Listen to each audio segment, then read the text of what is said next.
Good afternoon. I'm Judy Woodward, the History Coordinator of the Ramsey County Library, and it is my great pleasure to welcome you to this first talk in J.B. Andersen's new series, John Adams, a new look at our second president.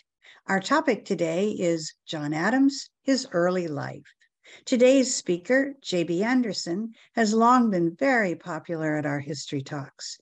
He has an ongoing series of programs on the U.S. presidents, which is one of the best attended history series in our area.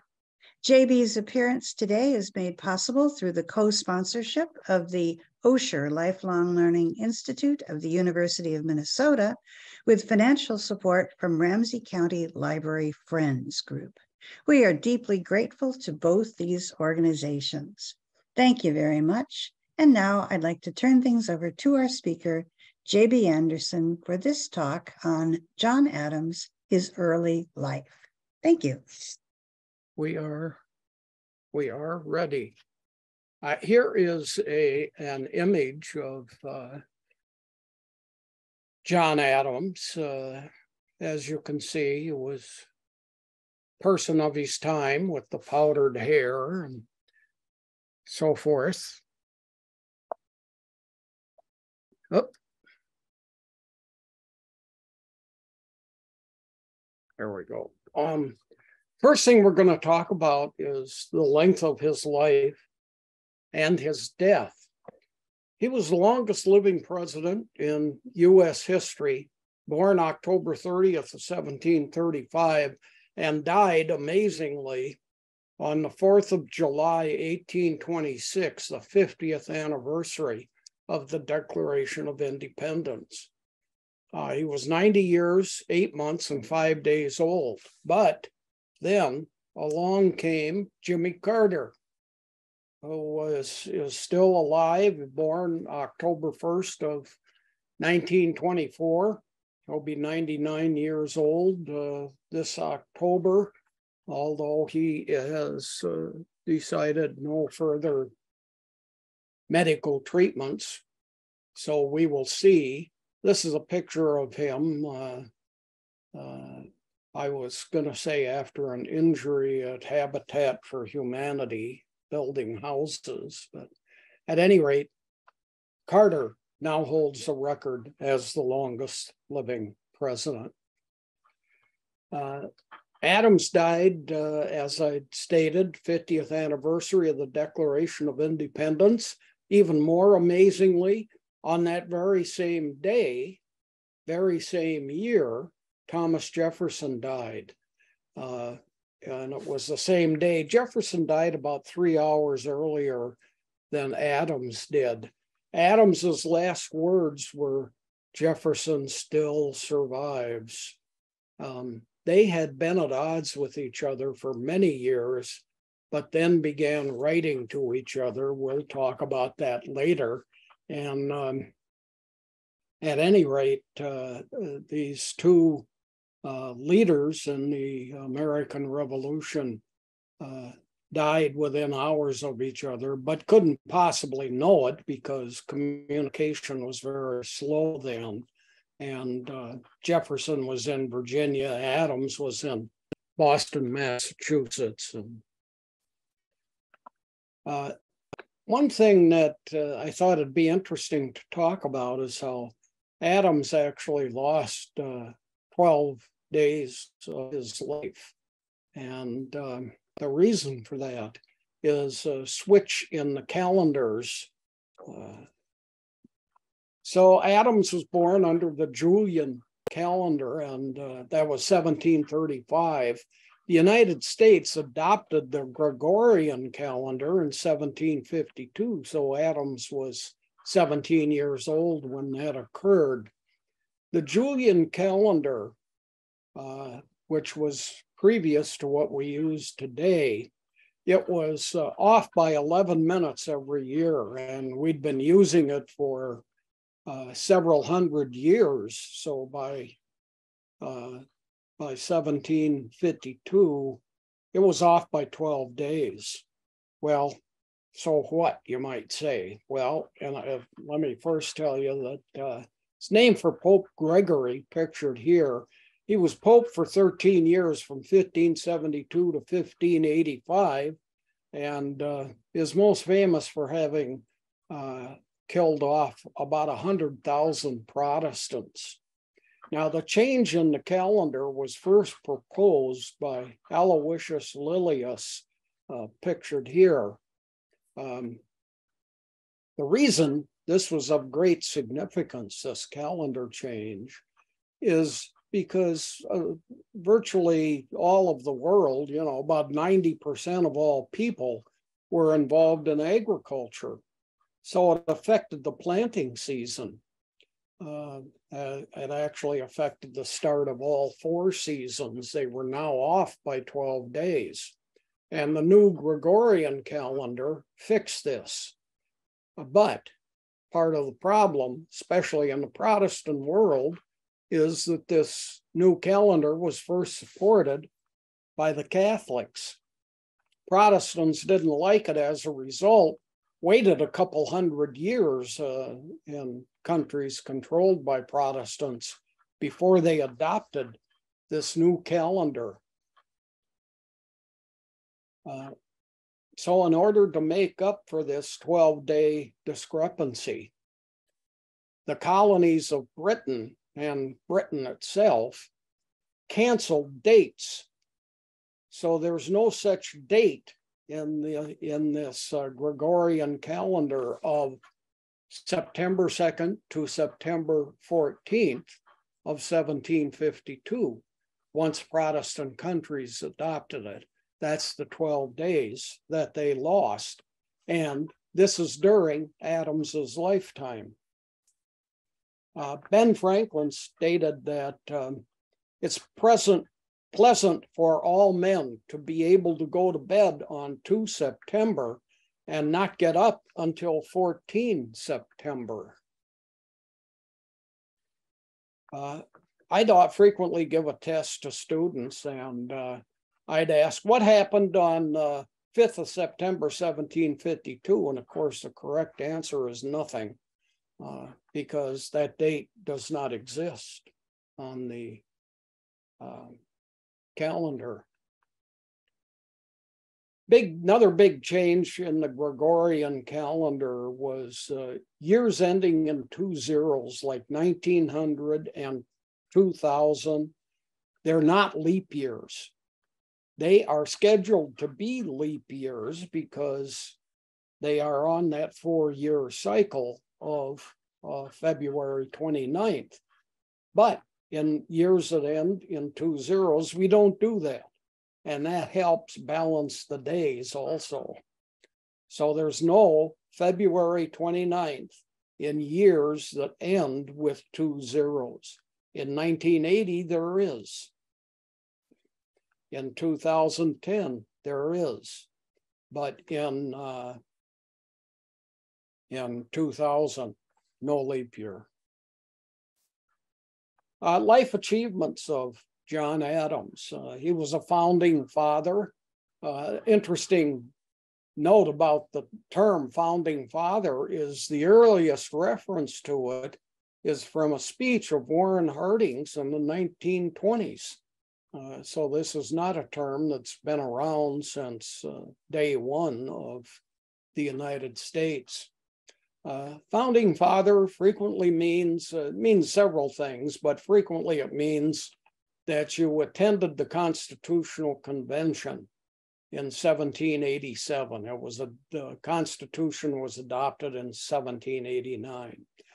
It can also mean that earlier than that date, you were a leader of some sort in the United States. You could have been somebody who fought in the American Revolution. You could have been a leader during the Articles of Confederation, which were 1777 to 1789 and replaced by the United States Constitution. Now, Jefferson was not an attendee at the Constitutional Convention. He didn't agree with it. He didn't like a strong federal government. He liked a confederation, which was just a joining together of the colonies, or as they were now called, the states, loose, joining together. Jefferson was in France. He was there on a diplomatic mission, and the meeting to write a constitution was going on in Philadelphia. Jefferson even said the term, "I smell a rat in Philadelphia." He wanted a weak federal government because a strong one might end slavery. Adams was an attorney. Before the Constitution was written, some of these things will sound familiar because they are constitutional. But before the Constitution was written, Adams supported these things as an attorney. Anybody accused of a crime has a right to an attorney. He said, you deserve a defense, and that you should be assumed to be innocent and not punished just after your arrest, only after you're proven guilty. And he also, believing that everyone deserved a defense, he defended British soldiers in the colonies who shot into a crowd in Boston and killed some colonials. More about that later. Treaty of Paris. Adams was sent to Europe to negotiate and sign the Treaty of Paris. This is a document that ended the American Revolution, or also called the War for Independence. And it was handled and negotiated in Paris with the English. If you look on the document down at the bottom where you can see the red wax impressions, on the left is Hartley. He's the man that signed the Treaty of Paris for England, ending the American Revolution. The United States had 3 people who were negotiating this treaty and who signed it. And you can see second from the left is John Adams, third is Benjamin Franklin, and fourth is John Jay, who was a founding father and most notably appointed by George Washington as the first Chief Justice of the United States Supreme Court. And there's a blown up image there of Adams's signature on the Treaty of Paris. Now, once it was decided by some people that the articles of that there was a need for independence from Britain, there were 5 people that were appointed as a committee by those meeting in Philadelphia to declare independence from Britain. And they are pictured here. John Adams on the left, a couple of guys most people have never heard of, but they were founding fathers, Livingston and Sherman, then Jefferson and Ben Franklin. And these people were scheduled to write a Declaration of Independence.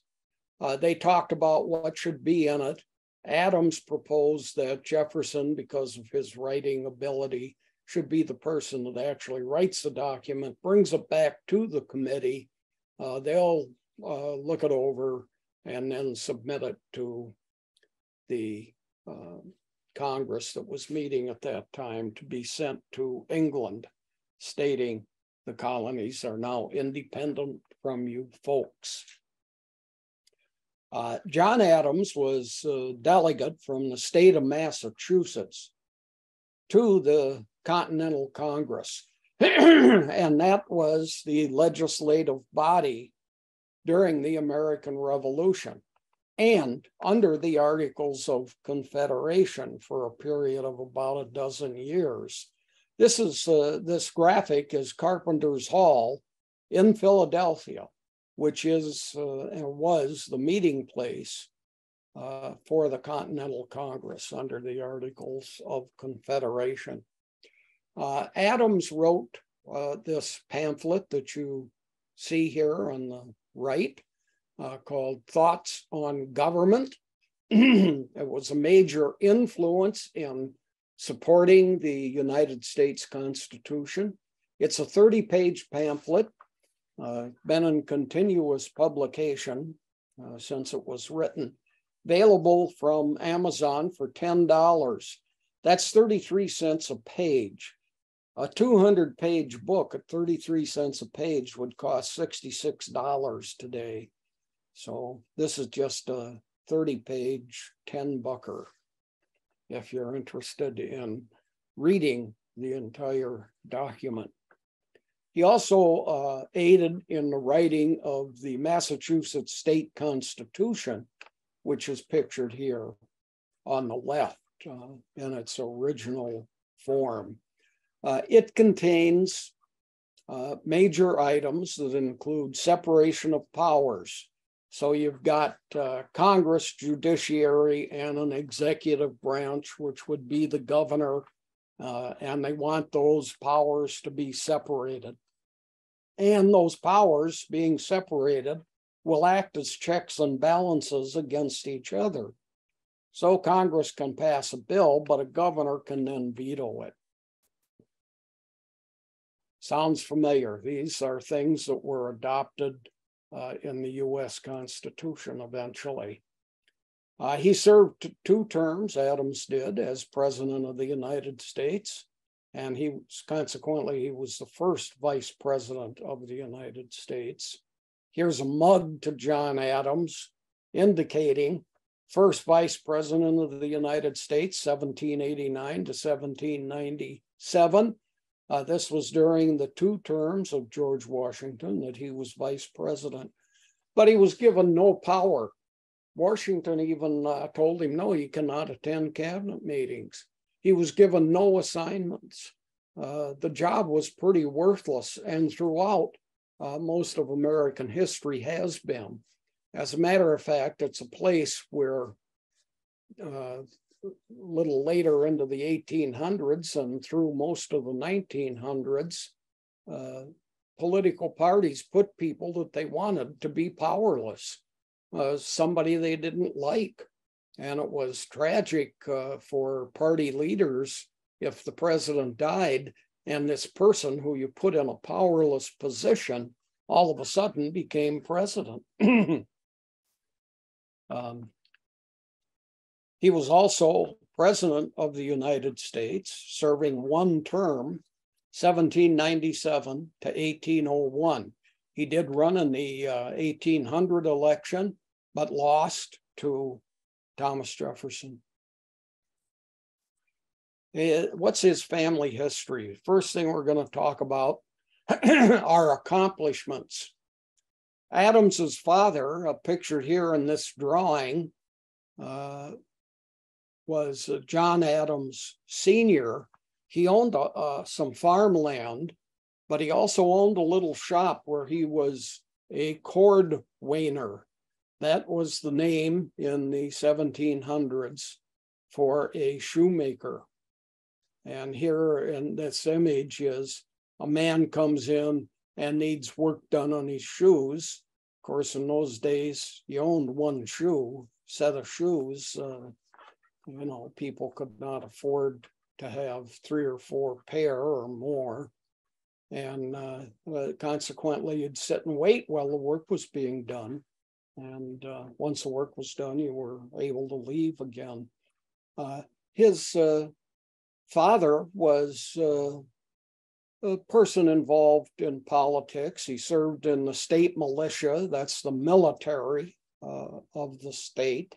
And he also became a town council member in Brookline, Massachusetts. That's kind of a suburb of Boston today. It was a small town outside of Boston at this time. Adams's mother, pictured here as a younger woman and as an older woman, was Susanna Boylston Adams. And she was basically was a housekeeper. She could not read or write. Generally, women were not educated. Lots of men weren't either. Something would be posted in the town square, and a lot of people would gather around it, and a person who could read would then read it to the crowd. She did have people that would read to her. So she did enjoy books, but could not read or write herself. The Adams family was of British ancestry from England, pictured here in the white color, and that more brown color are surrounding countries or colonies of Britain.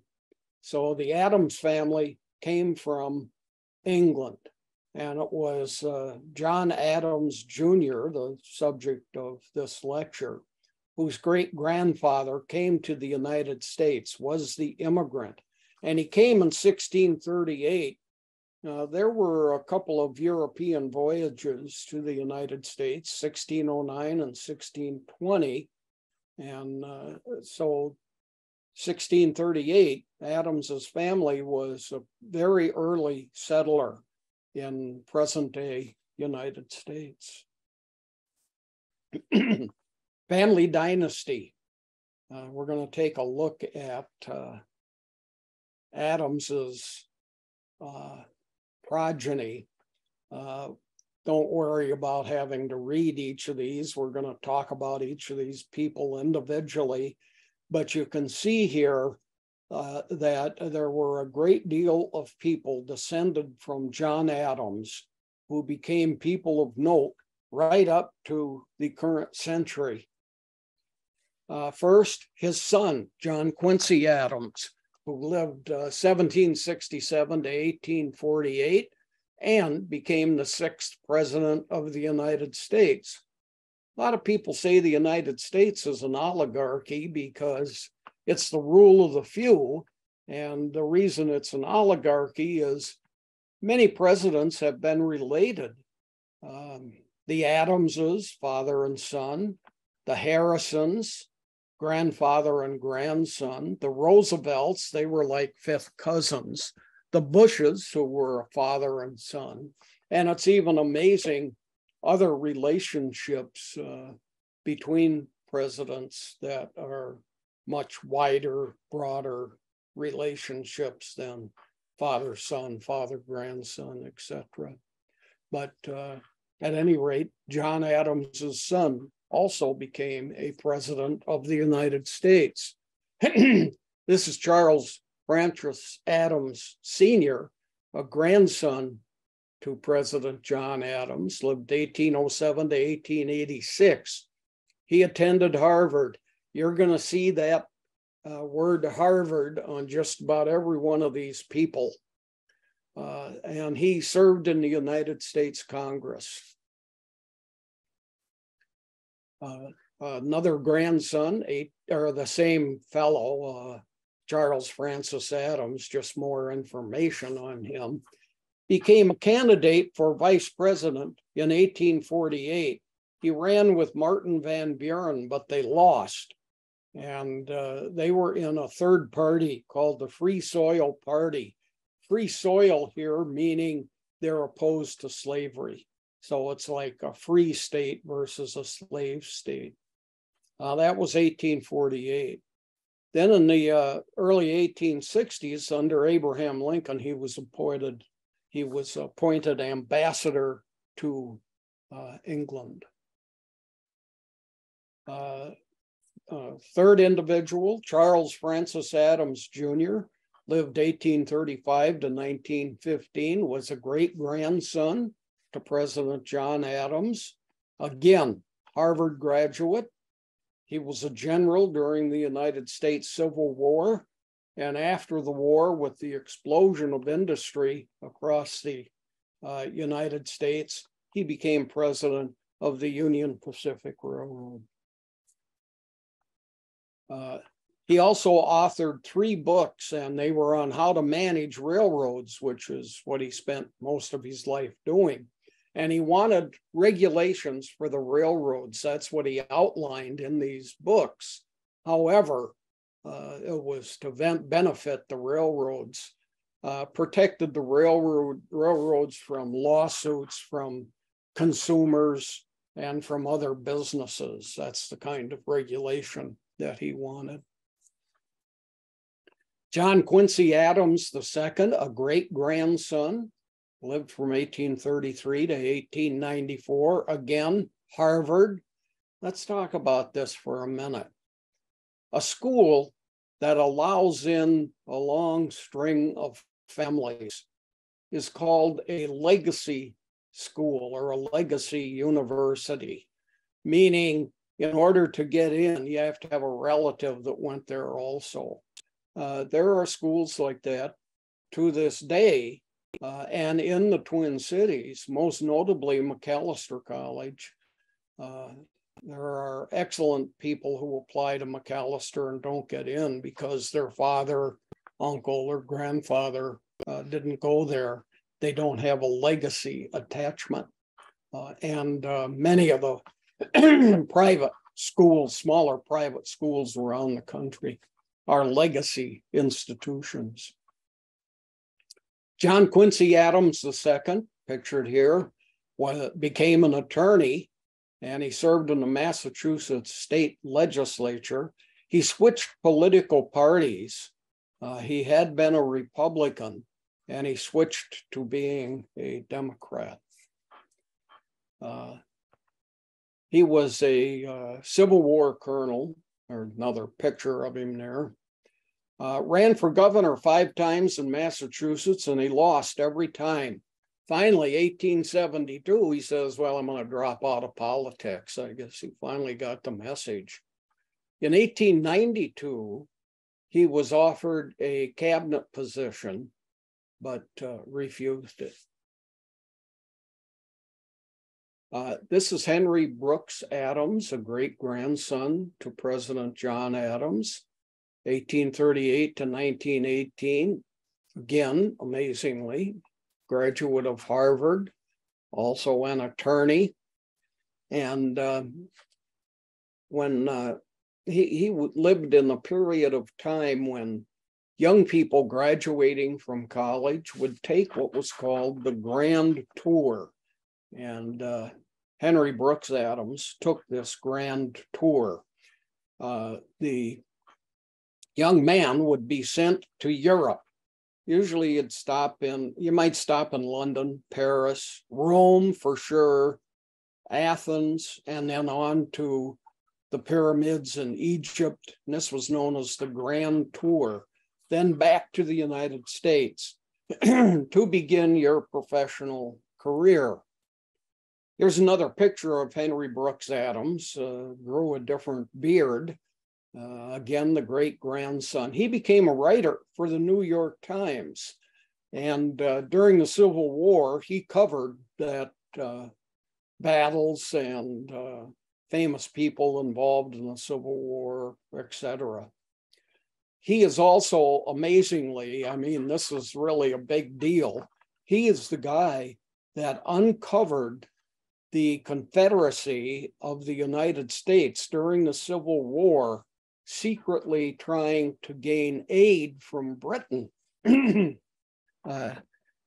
hopefully in the form of troops even, but mostly just financial aid. Again, Henry Brooks Adams became a professor of medieval history at Harvard, a place he'd graduated from. One of his graduate students at Harvard, working on a master's degree, was Henry Cabot Lodge Sr., who became a very person of great significance in late 18th century late 19th century and early 20th century politics in the US. And his son did too, Henry Cabot Lodge Jr. You might remember in 1960, he was the vice presidential candidate with Richard Nixon. Nixon lost that election barely to John F. Kennedy. Adams wrote quite a lengthy 9-volume work, History of the United States, just over a 16-year period, 1801 to 1817. And it's a diplomatic and cultural history. So it isn't necessarily political, like we see most of the time is the biographies of politicians. This is really what sorts of treaties were there during this 16-year period, and what sorts of negotiations with foreign countries, and what was the culture of the United States like. 9 volumes. But his most famous work, published in 1907, was about himself, The Education of Henry Adams, to this day, widely read. Here is a picture of the 9-volume History of the United States. This 9-volume work won a Pulitzer Prize, and the Modern Library, which does all sorts of interesting things, including ranking books, ranked this 9-volume series in the top 100 books of all time. Again, or continuing, Henry Brooks Adams, he developed a theory of history, and it was based on physics, in particular, the second law of thermodynamics. He says, every nation moves toward equilibrium, things getting to be the same. Then entropy sets in. These are physics terms about thermodynamics. Entropy is you start dying off. Now, what are the most successful nations? Military nations overcome this drift toward entropy. And he states that nations with strong militaries tend to last the longest. So you get Rome, huge military, conquering throughout their 1,000-year history and lasting 1,000 years.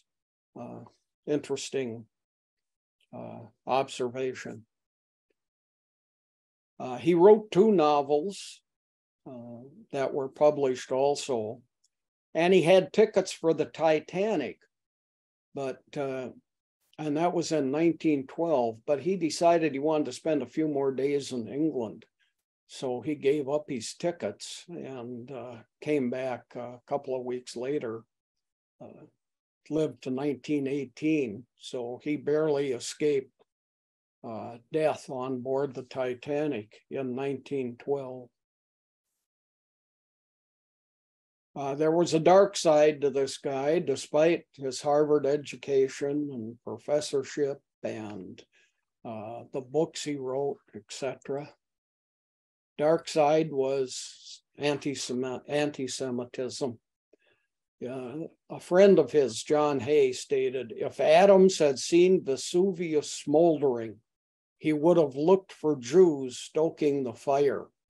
So there are very few comments from Adams, as a matter of fact, none, that he wrote publicly about his anti-Semitism.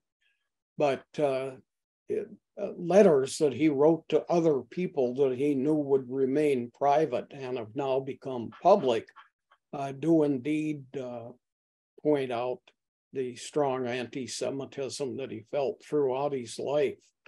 And people would write in their diaries about it too. So as diaries of famous people became public, so did Henry Brooks Adams's anti-Semitism.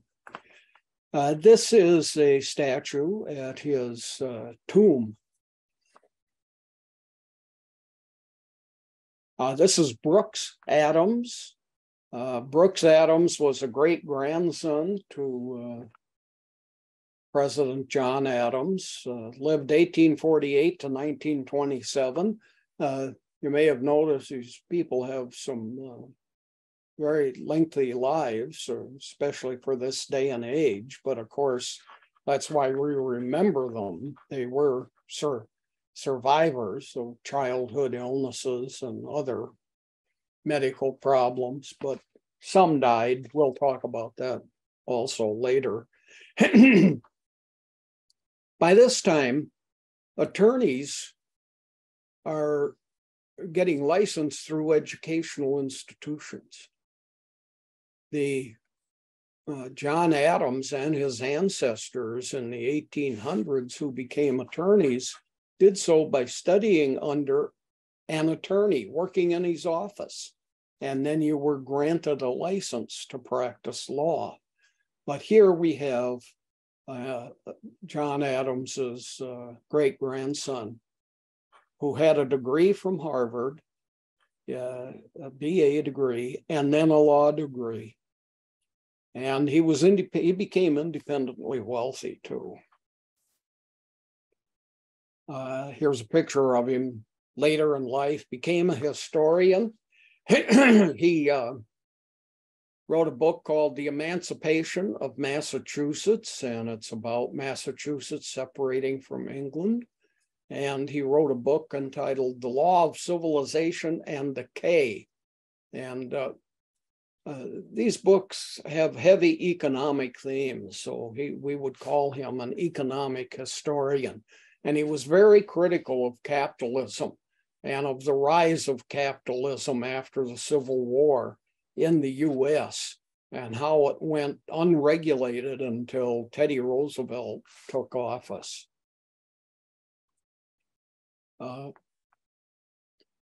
He talked about the law of decline in civilizations that were commercial in nature as opposed to agricultural.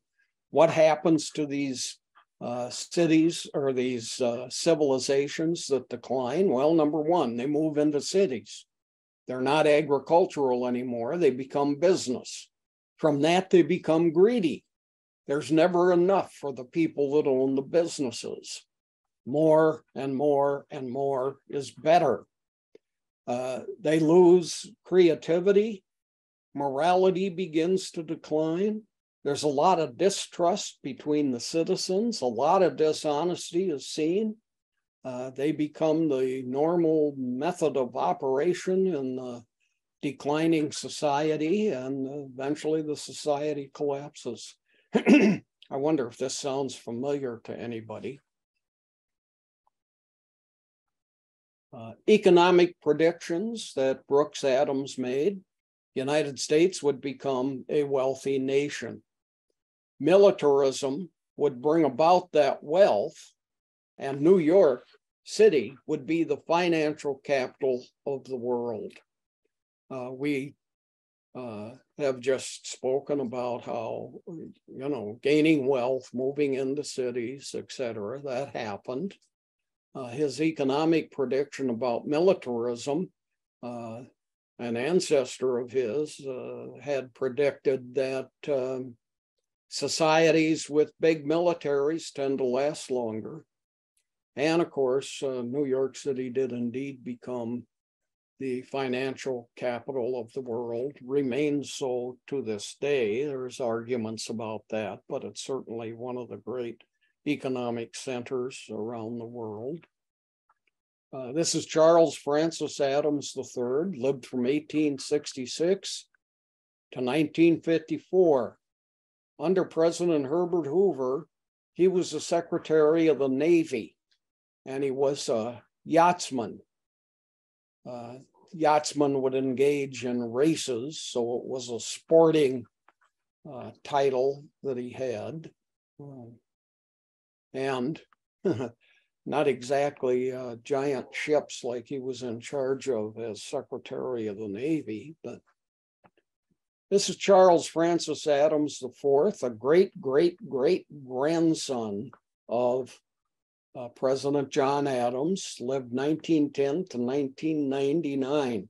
He became the president, the CEO, chief executive officer of Raytheon Corporation.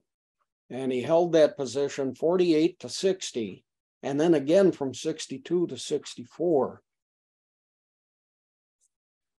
Now, soon after he took over the company, or just before he took over the company, the man pictured here, Percy Spencer, was an engineer in the Amana colonies where Raytheon had a plant. And this was in southern Iowa.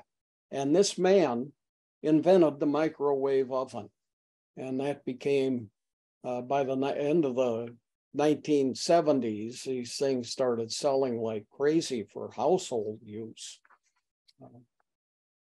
Amana colonies, great place to visit. Just kind of a side note, it's about a 5-hour drive from here. That is here, if you're in the Twin Cities of Minnesota listening to this. The Amana colonies were a religious outfit. They have 25,000 acres of farmland there. It's an interesting place to visit. There are 7 villages. They each, I think about 5 of them have museums. They bury people in the cemetery in the order they died. So the cemetery starts at like 1843 and goes up to the present day. You're not buried next to your family, as is the more common practice. Fun place to take a summer vacation trip. They have wonderful restaurants. The food is all served family style.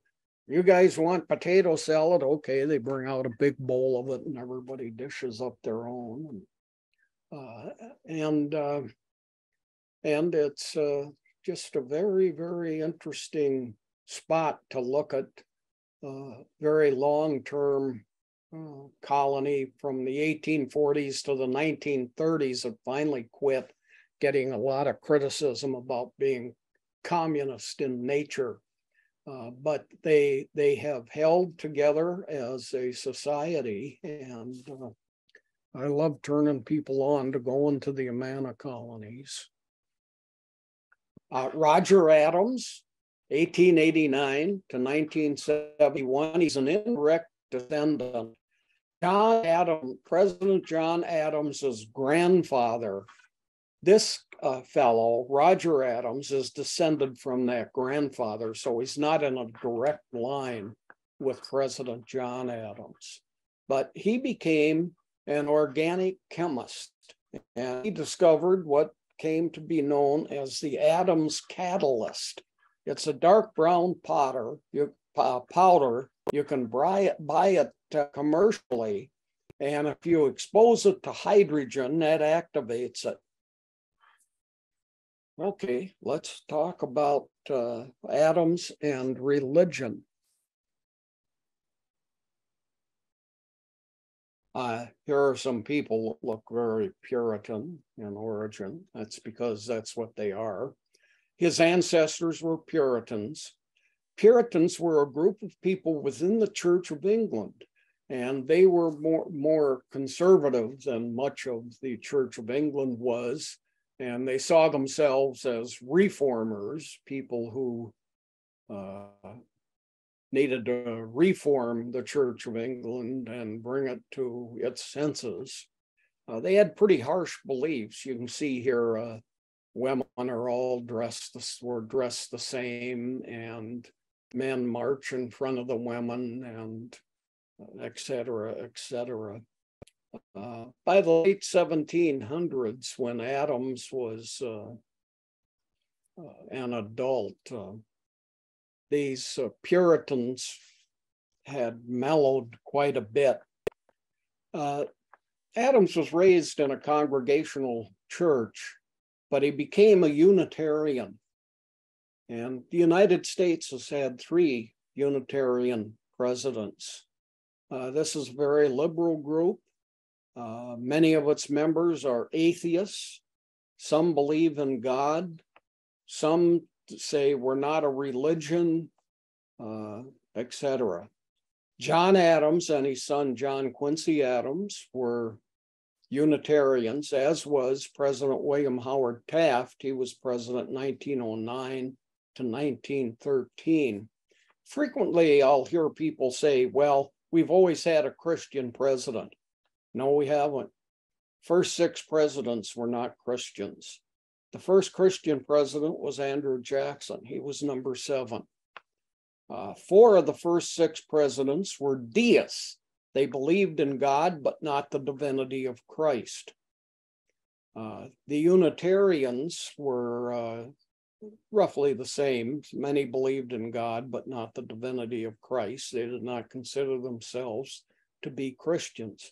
William Howard Taft openly spoke many times about not believing in the divinity of Christ. Early education. This is an interesting picture, and look at the windows. They're so high up, no kid can stare out a window instead of listening to the lesson. Tradition was the eldest son got an education in a family. That was President John Adams, and he was sent to a school.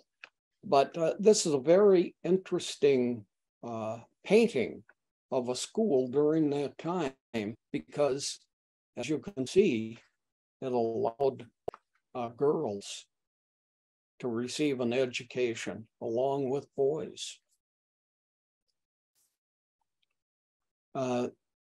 John Adams was sent to a Latin school. A Latin school was a place where where there were 3 things that were taught: Latin, math, and rhetoric. Latin was the language, and you can see each of the months here in this. July is the one to watch out for. Has a word that doesn't mean the same thing today, but. And then you'd study math, addition, subtraction, division, multiplication, that sort of thing. And rhetoric was basically debate, how to make arguments with other people, how to support your own views. And that's what an education was about when John Adams was sent off to elementary school. Higher education.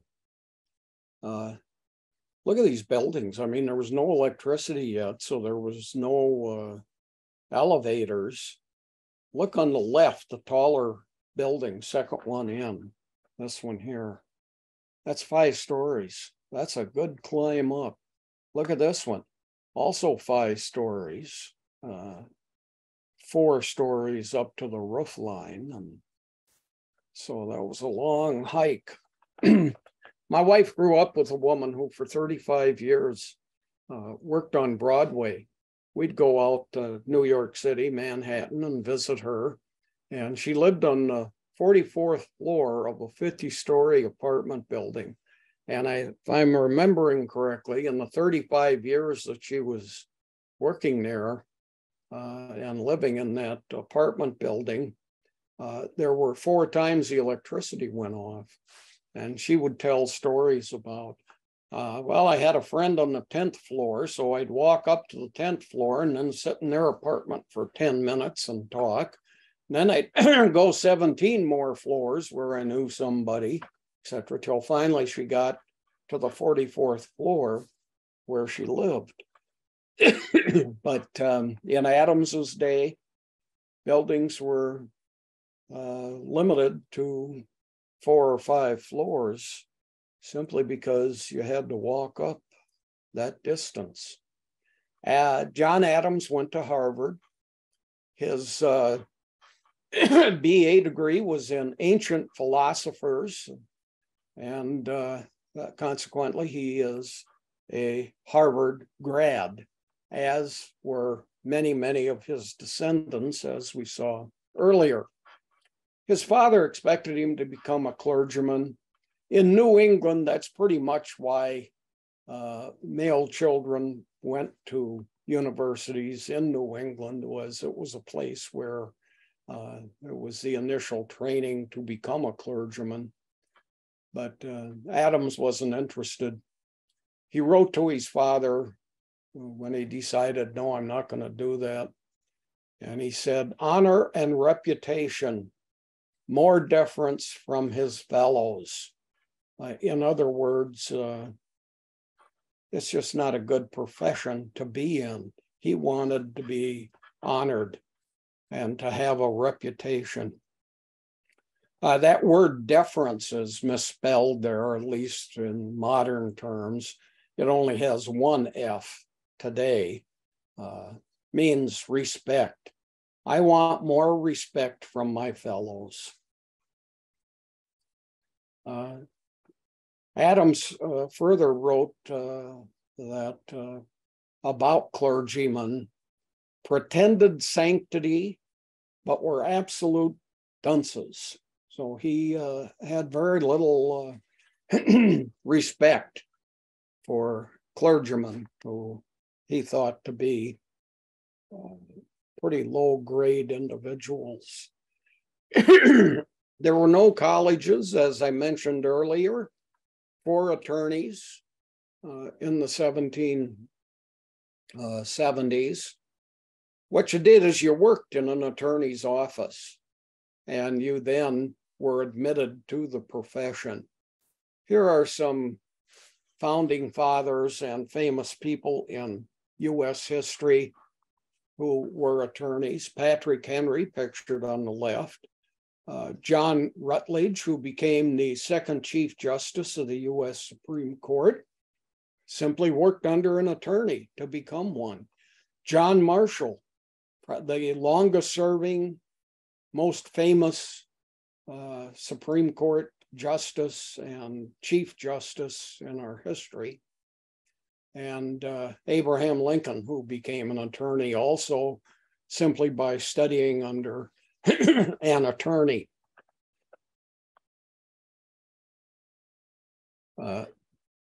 Well, Adams was being tutored by an attorney in order to enter that profession. He continued to attend Harvard, where he received a master's degree. So he was kind of working on 2 degrees at the same time.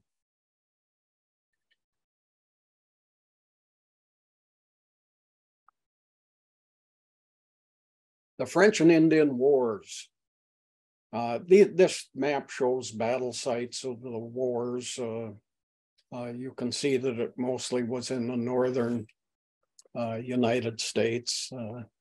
And of course, France controlled a large portion of Canada.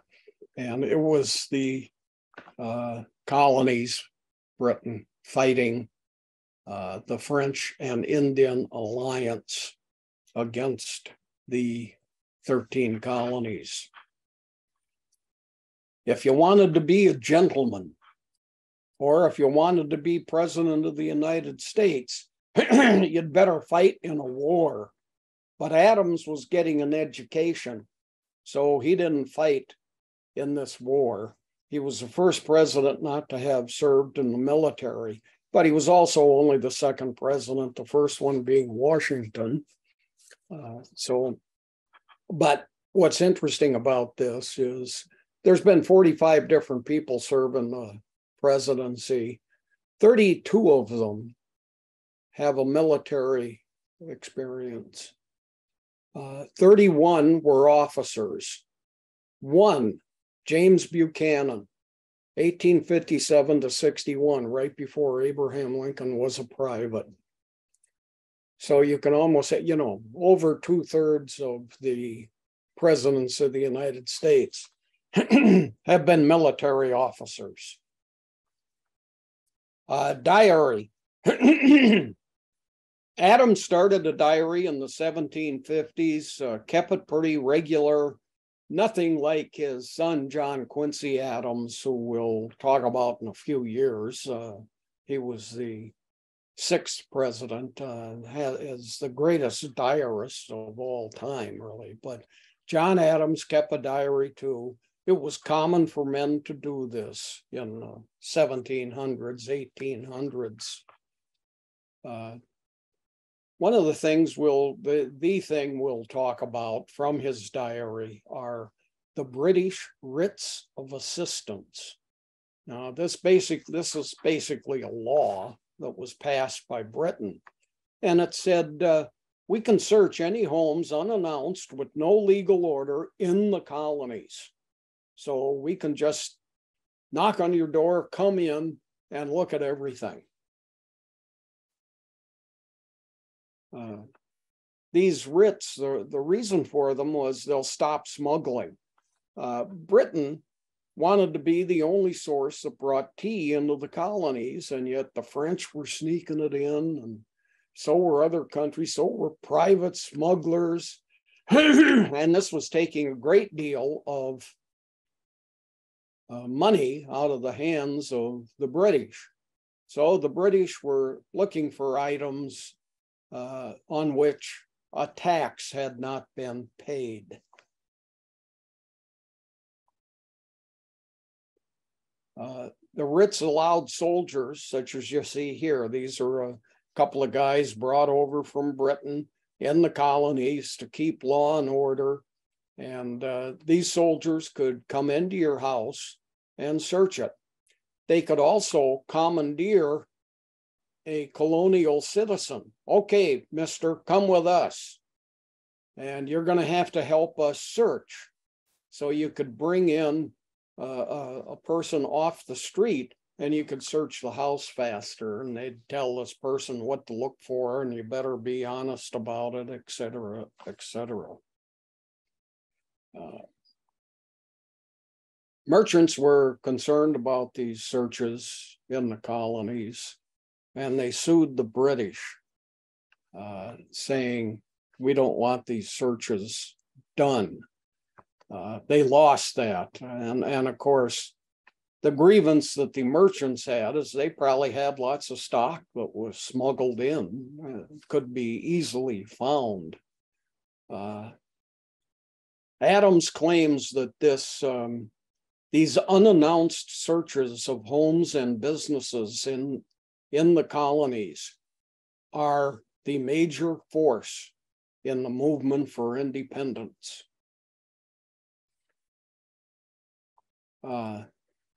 I'd like to say that I live in a townhouse. October 1st, I will have lived here 50 years. We have a current board member and she says, I can come into your home anytime I want. Hasn't happened, but interesting in light of what John Adams calls the greatest force in the independence movement.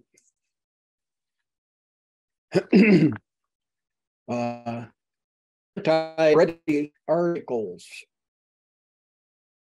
Adams wrote lots of articles that were opposed to Britain remaining in the colonies. They were published in the Boston newspapers. And of course, you could get in a lot of trouble by doing that. So to avoid punishment, Adams used a different name. Name he used was Humphrey Plowjogger. Well, it didn't take people long to figure out who Humphrey Plowjogger really was. Lots of people figured it out, presumed he was the author. People started talking to him about the articles. And, marriage and children.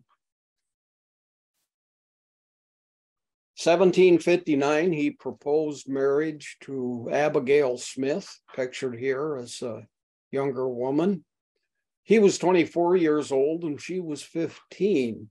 Now, that was not unusual then. Today in the state of Minnesota, a female is not at an age of consent until her 16th birthday. What goes on today looking at age figures like this is the age difference. Her youth, an older man. Today, many people say this is a bias. Some say it's the last bias, age difference between marriage partners. But this was common in the 17 and 1800s. This is Grover Cleveland. He was married in the White House while he was president. It was his first marriage. He had been elected president unmarried. And this is his wife, Frances Folsom Cleveland. He was 47, she was 21. Youngest First Lady in U.S. history. Today we go, what? 26-year difference? My maternal grandparents married in 1899. My grandmother, pictured here, was 15 years old. My grandfather was 30.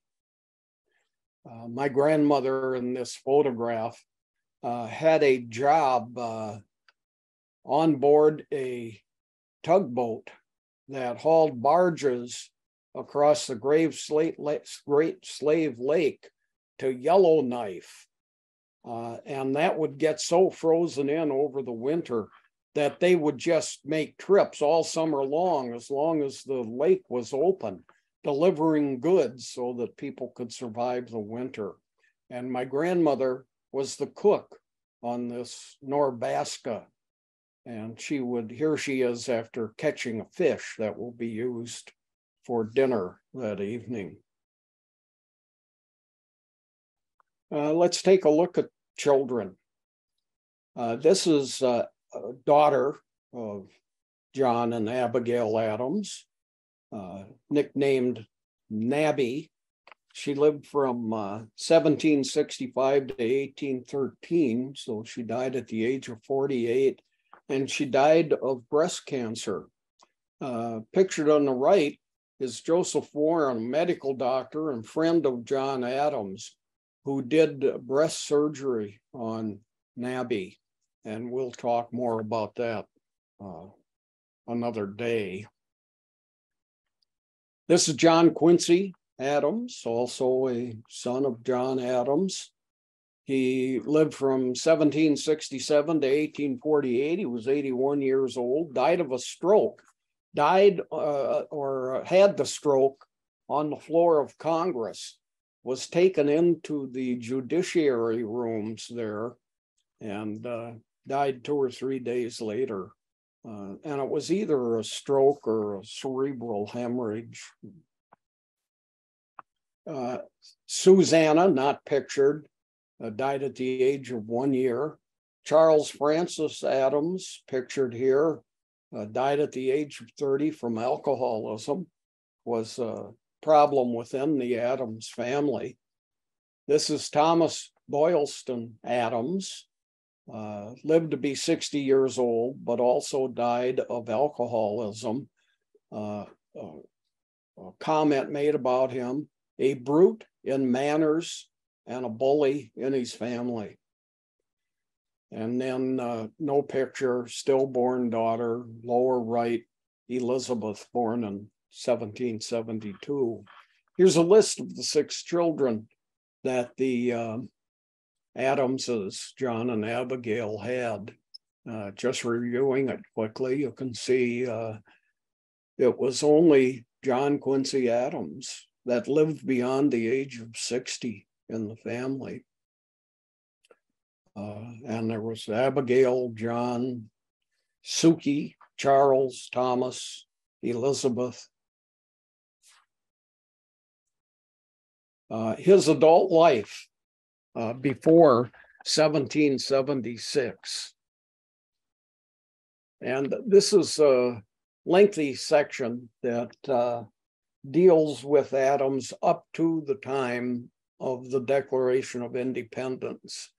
And what we're going to talk about here are Adams and his response to all these laws that were being passed by the British, as he would say, against the colonies. So that's what was happening in his life up until the Declaration of Independence. Well, the very famous Stamp Act. Here's such a stamp. Here's another stamp. What would happen is you might have some official document. It might be a will, might be a partnership in a business, it might be a marriage document. And in order for that to be official, you had to buy a stamp from Britain. Now you can see it cost 1 penny. Well, that was a reasonable amount of money in the 1770s, and this was a 1765 law.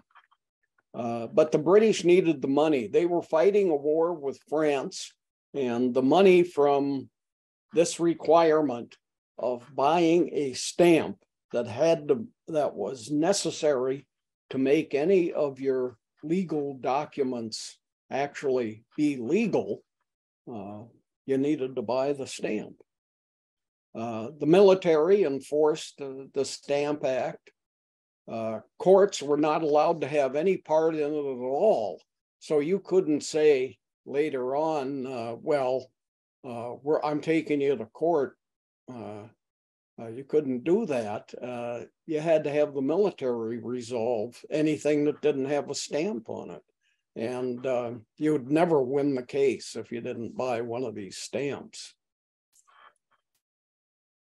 Colonists responded with violence, got very angry at the Stamp Act, and it was more of a regular action that was taken, a stamp on a document, than just once in a lifetime kind of documents like a will, for instance.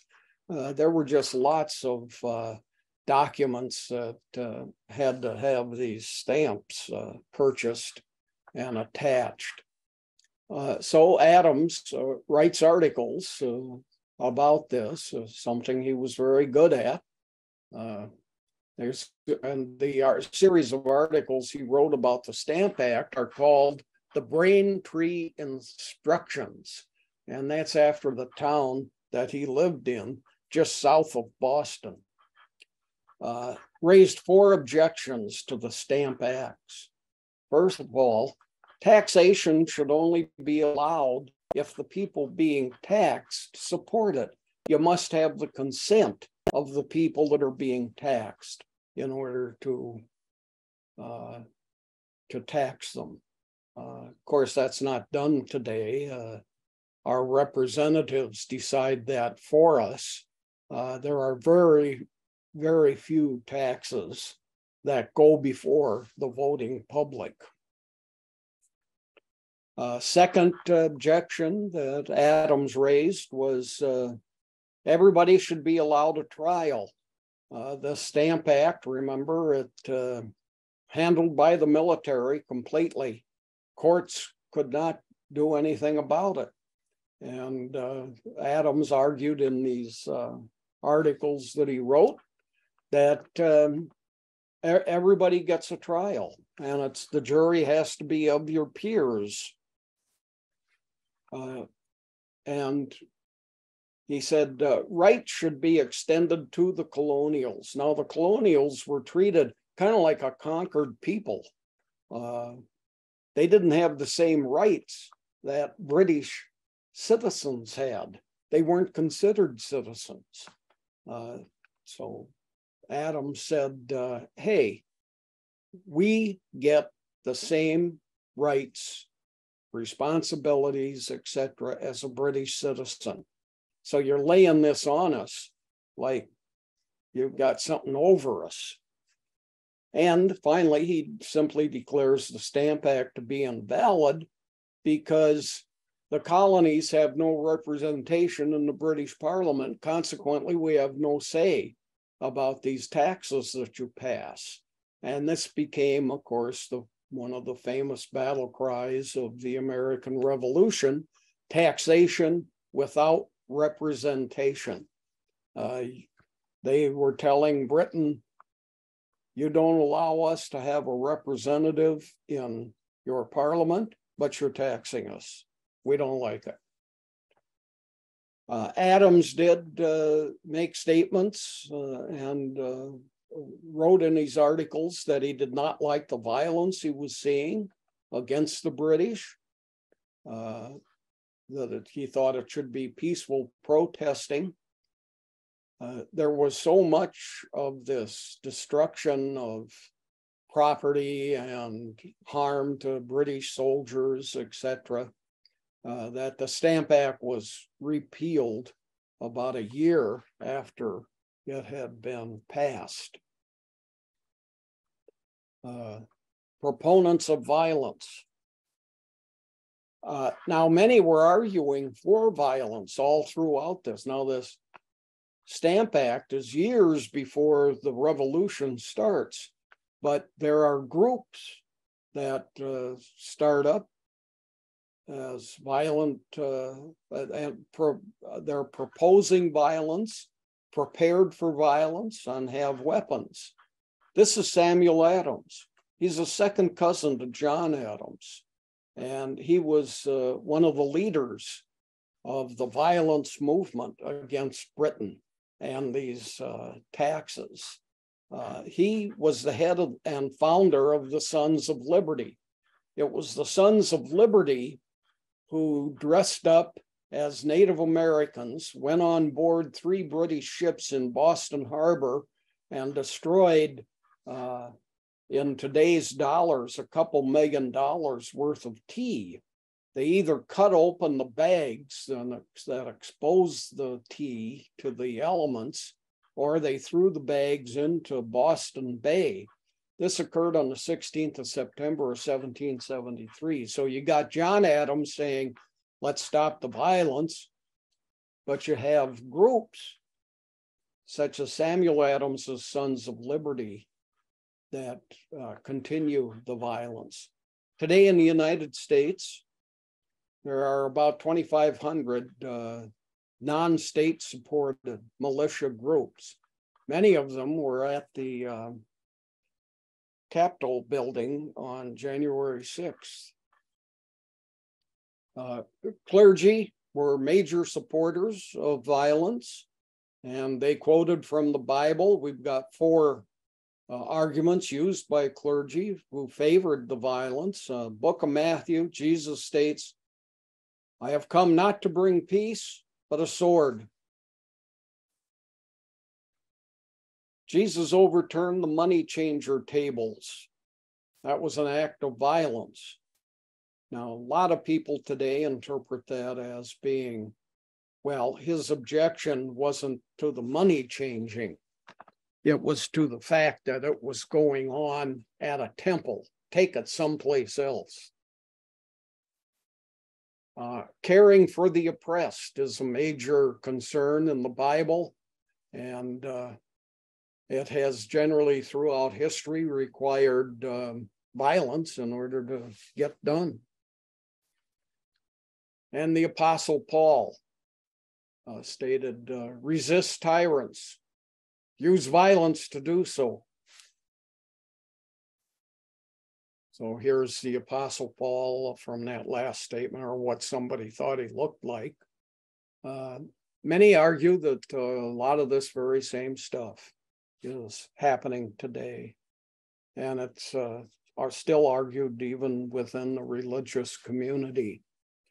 2021, right-wing Christians, militia groups, pictured here in protests against federal and local governments on January 6th, 2021. And you can see the display rising up of crosses in the Capitol lawn area by these protesters. There's been lots of threats at the local level, especially to school boards. They want to prohibit teaching that appears to be non-Christian. Here on the right are people shouting at school board members. On the left, security people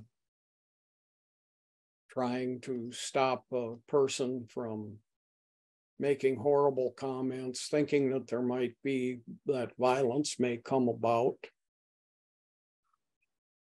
Trump spoke to the January 6, 2021 crowd several times during the speech. He talked about marching down Pennsylvania Avenue to the Capitol.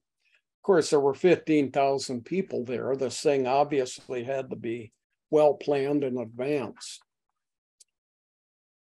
Next section. Oh, I suppose, Judy, I should ask, how are we doing Would you like? JB, we got about 15 minutes, and there are a couple of questions in the Q&A line. So what do you think? Shall we break here, or do you want to go on? Do you have just a short little amount, or what would you like to do?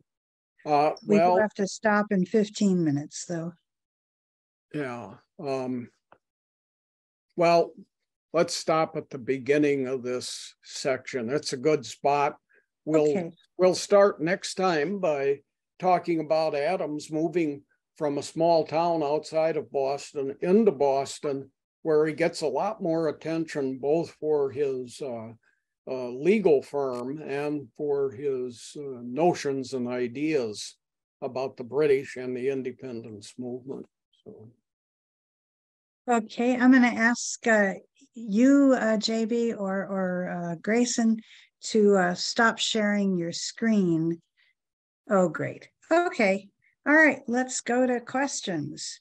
Okay, here's a question that's dear to my heart. I would have asked it myself if this person had. Should we recognize Abigail Adams for much of John Adams' success?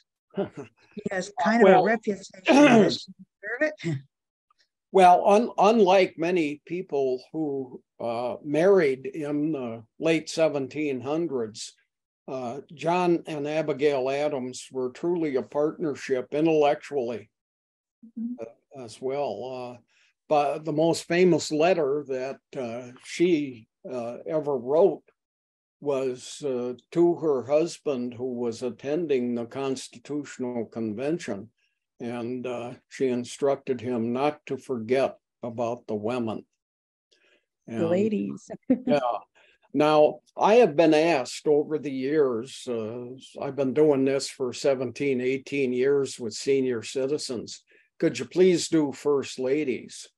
It expands it expands the lectures pretty dramatically. I mean, you can do as much on first ladies as you do on presidents, especially modern ones who have gotten involved in issues.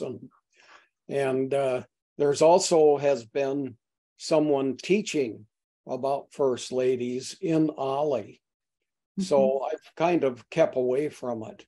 The largest section that I do on a first lady is Dolly Madison, who really established the nature of what a first lady does, what the functions were. And yes, it's important. There's books. When this subject has come up in the past, I have the next week shown a series of books about first ladies. You can look them up on Amazon. There are history books about first ladies. There are books written by first ladies. As a matter of fact, they're paid very well. Now, Hillary Clinton, was a first lady. She was also a presidential candidate. Barack Obama and his wife, when they left office, a publisher gave them $60 million, and we get to publish all the books you ever write.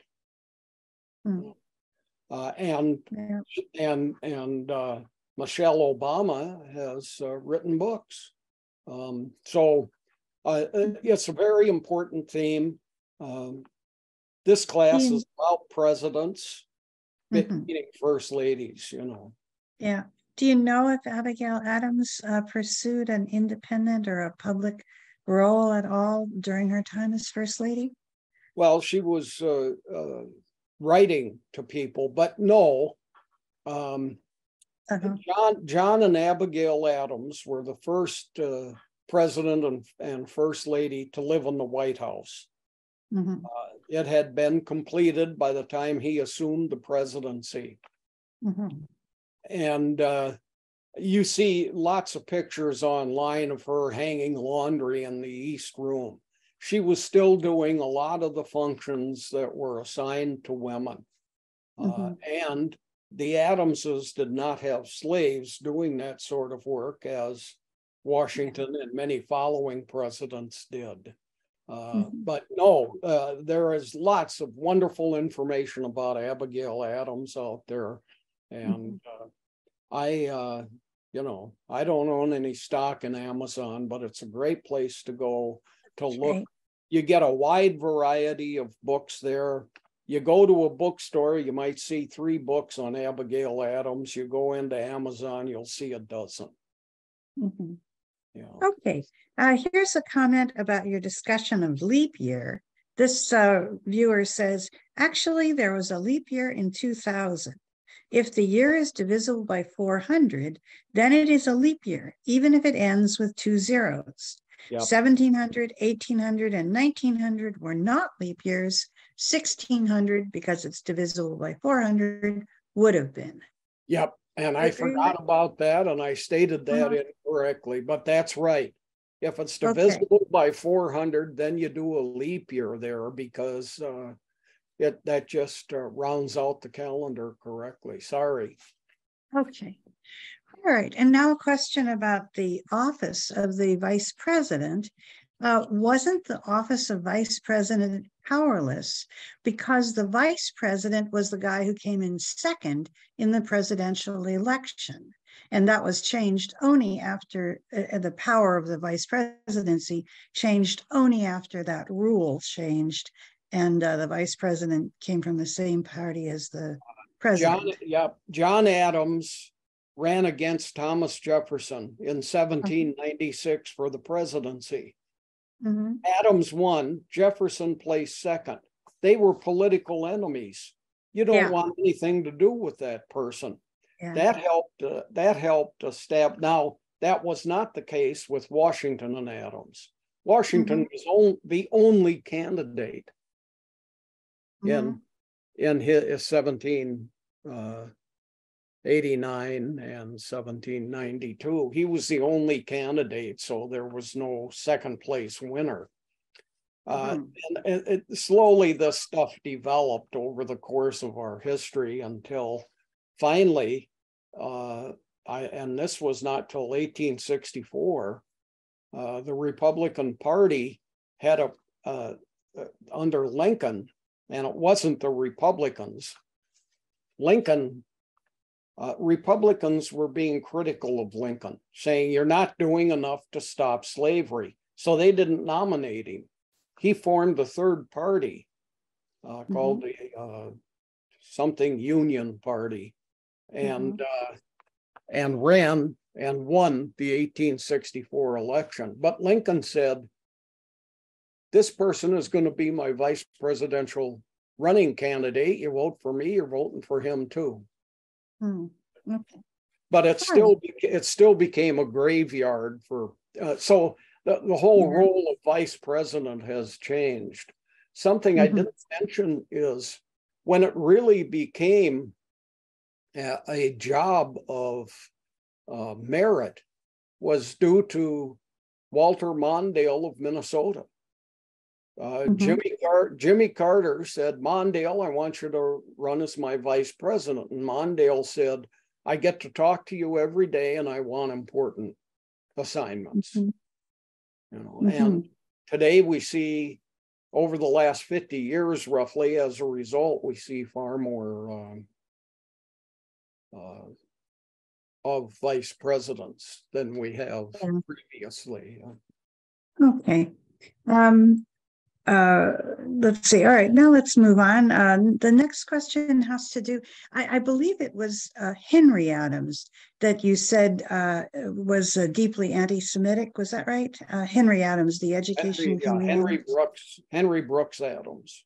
Okay. And so this questioner wants to know, what were the sources of Henry Adams' anti-Semitism? Did it come from his church? Was John Adams anti-Semitic in his writings, or is this peculiar to his descendant, Henry Adams? No, just this guy that we have written evidence of, Henry Brooks Adams. And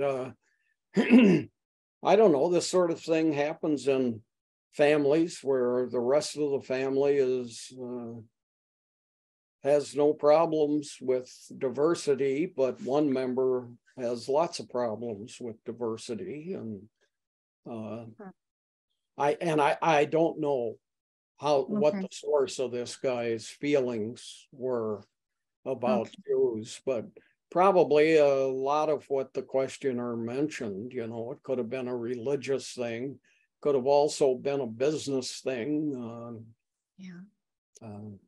depending on, maybe he didn't like Jewish attorneys or, but I don't know.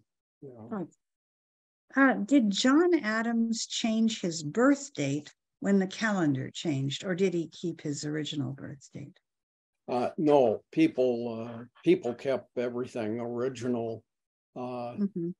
People that didn't have a birthday, people that had a birthday between September 2nd and the 14th. In 1752, the United States just celebrated their birthday on 14th, even though it was the 5th. The next year, there was a 5th day in September. It's the same problem as people born on February 29th, Sure. What day did they celebrate their birthday? Yeah. Here is a question. I think you mentioned when you talked about college legacy admissions, I think you mentioned McAllister. And this questioner wants to know, does McAllister identify itself as offering legacy admissions? Does it call itself as a legacy college? Do you know? I don't know. Yeah, I don't know. It certainly is, but. Yeah. Okay, well, I think we covered this question, but I'll just say it as well. Why did Washington give Adams no duties as vice president? Is there anything you want to add on that? Yeah, no, well, he didn't like him. John Adams generally was disliked. Benjamin Franklin has endless quotes about how horrible Adams is, and he was kind of a difficult person, and he was kind of moralistic. Ben Franklin was very open about his lack of religious beliefs and his relationships with women, and how he felt diplomacy should be done. They served as diplomats together in France, and Adams wanted to be talking all the time, and Franklin was saying, let's handle these things informally. Let's keep going to parties, you talk to people, etc. So, yeah. I think we're almost out of time. I'll just read the last comment. I just want to sneak this in under the wire here. This commenter points out the Education of Henry Adams was a book written by Henry B. Adams. It won the Pulitzer Prize and was chosen in the top 100 nonfiction titles of the 20th century. And I'll attest to that. That was a book I was assigned as a college sophomore in an American history class. So Henry B. Adams may have been anti-Semitic, but he was also quite a literary presence. So I think we're out of time for today. JB, I want to give you the last word. I don't want me and Henry Adams to have the last word. Maybe you want to just say a word about what we're going to do next time? Well, we'll continue talking about Adams's life up to 1776, and we'll go beyond. We'll talk about his role in the writing of the U.S. Constitution, the Declaration of Independence. He was active in all those sorts of things, and okay. So we won't get into his presidency yet. Okay, we'll invite everybody to come back next week and join us then. Thank you very much, J.B. Andersen. Thank you, Grayson Simmons behind the scene, and Carmi Blyfus, if you're there. And thank you very much to the audience.